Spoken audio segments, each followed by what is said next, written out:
Hello दोस्तों। आज एक फिर नया क्लाइंट का केस जो डिस्कस करना चाहती हूँ, ये भी काफ़ी इंटरेस्टिंग है। ये है डिजीज़ पे। तो ये एक लेडी थी जो हमारे पास अपना स्पेसिफिक डिजीज़ के इश्यू के लिए आई थी। उसको स्किन डिजीज़ है,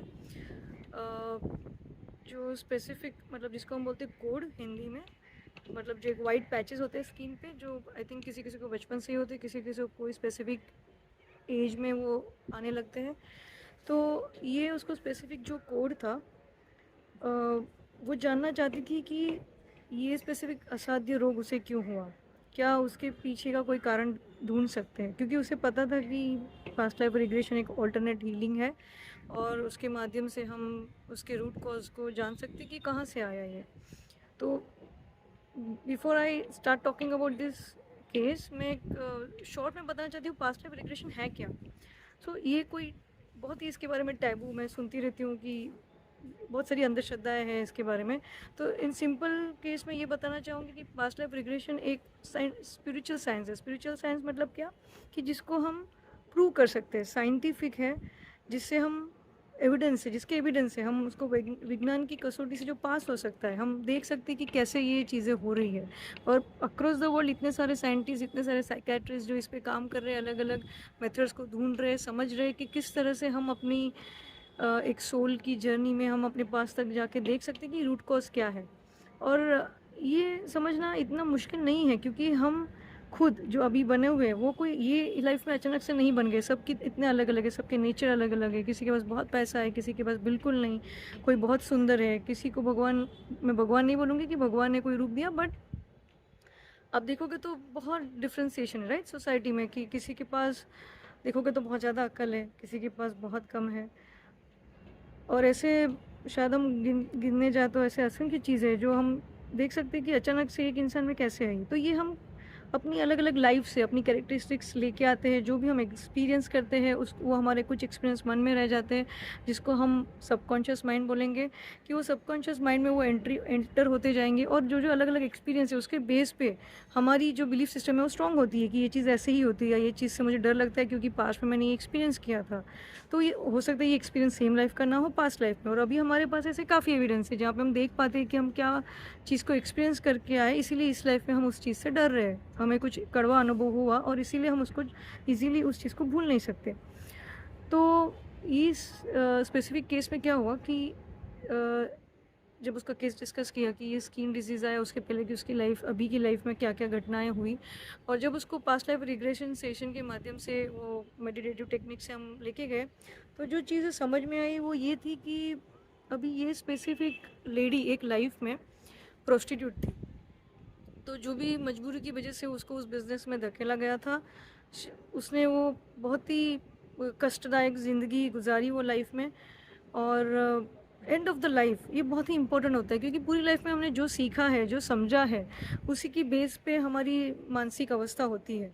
अचानक से कोई इंसान एक दिन में स्पिरिचुअल नहीं हो जाता, ना ही एक दिन में ऐसी कोई चीज़ें हो जाती है कि जिससे आप बदल जाओ, राइट। तो मरते वक्त उसकी जो अवेयरनेस थी वो ये थी कि पूरी लाइफ मैंने बहुत ही कष्टदायक थी, मेरे साथ बहुत ही गलत हुआ। और ठीक है, उसके इमोशन के हिसाब से जो उसको फीलिंग थी वो गलत भी नहीं थी। पर हम जो सेल्फ प्रॉमिस करते हैं या जो सेल्फ नेगेटिव थॉट्स जो बोलते हैं, उसकी कैसे इम्पैक्ट होती है, ये उसका उदाहरण है, वो उसकी सीख है ये सेशन से।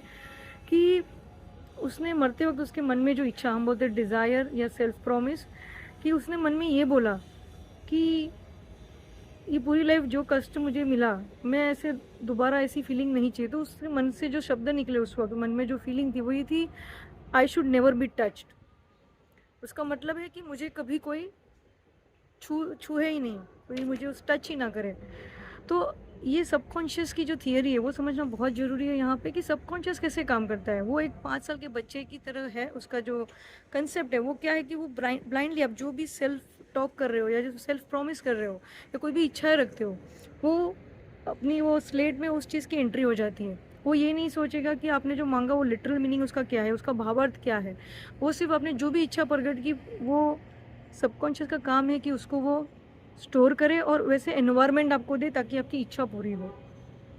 तो उसकी वजह से जब वो लाइफ उसकी ख़त्म हो गई, तो अब जब उसके जो भी कार्मिक होंगे उसके हिसाब से जब उसने फिर से यहाँ पे अर्थ प्लेन पे पैदा होने की उसको जो कंडीशन मिली, यहाँ पे उसने वो जो कंडीशन थी कि I should never be touch, मतलब उसकी स्किन डिजीज़ को उसने इन्वोक किया। वो सबकॉन्शियसली अनकॉन्शियसली, आप जो भी बोलो कि अनकॉन्शियसली नहीं बोल सकते, सबकॉन्शियसली उसने उस चीज़ को अट्रैक्ट की, वो एनवायरनमेंट दिया ताकि उसको इस लाइफ में कोई कॉन्शियसली इच्छा से ना छुए।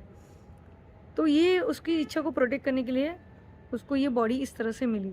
इसके पहले भी सिमिलर हमने एक वीडियो बनाया जहाँ पे ओबेसिटी में भी सिमिलर केस देखा गया, जहाँ पे वो लेडी है, उसने अपनी एक लाइफ में उसको जिस तरह से गलत तरीके से यूज़ किया गया, उसकी वजह से उसके मन में जो इच्छा आई कि I shouldn't have look good, कि जिसकी वजह से मेरा गलत तरीके से मेरे शरीर का उपयोग किया गया, तो काश मैं इतनी खूबसूरत नहीं दिखती, या तो शायद मेरे साथ इस तरह से घटनाएं नहीं घटती। तो अगेन इस लाइफ में उसको ओबेसिटी जो हुई वो ऐसी चीज़ थी कि कितनी भी मेहनत के बाद भी उसका वज़न कम नहीं हो पा रहा था, और उसने जब भी अपनी लाइफ देखी तो उसे समझ में आया। तो ये केस में क्या होता है, जब हम ये लाइफ को देखते हैं उसके बाद में वो चीज़ों को रिलीज़ किया जाता है, उस जो भी मान्यता है या बिलीफ सिस्टम है या डिज़ायर है, उस चीज़ को रिलीज़ करने के बाद अपने आप से लाइफ की सिचुएशन चेंज होने लगती है, क्योंकि हम वही है जो हमने मांगा है। हमने ही अपनी लाइफ को क्रिएट किया है, ये सिचुएशंस भी हमने ही क्रिएट की जो जिसके थ्रू हम आज जा रहे हैं। तो ये काफ़ी इंटरेस्टिंग केस मालूम हुआ। इससे ये पता चला कि जब हम कोई भी चीज़ मांगते हैं उसके पीछे क्या इंटेंशन है, ये भी बहुत महत्व के है। और मांगने के पहले हमेशा हमें सोचना चाहिए कि हम यूनिवर्स से जो भी मांग रहे हैं उसके क्या क्या अर्थ निकलते हैं। सबकॉन्शियस की थियरी जानना बहुत ज़रूरी है, इसके लिए हम अलग से वीडियो बनाएंगे, क्योंकि इतना आसान नहीं है उसको समझना। बहुत सारे यूनिवर्सल लॉज हैं, वो भी उस पर हम पे हावी होते हैं। अगर हमको लॉज नहीं पता तो भी हम कुछ ना कुछ गलत चीज़ें जो करते हैं उसकी वजह से उसका इम्पैक्ट इस लाइफ में आता है। तो डेफिनेटली आप हमसे जुड़े रहिए ये सब इंटरेस्टिंग इंसाइट्स को समझने के लिए। Thank you.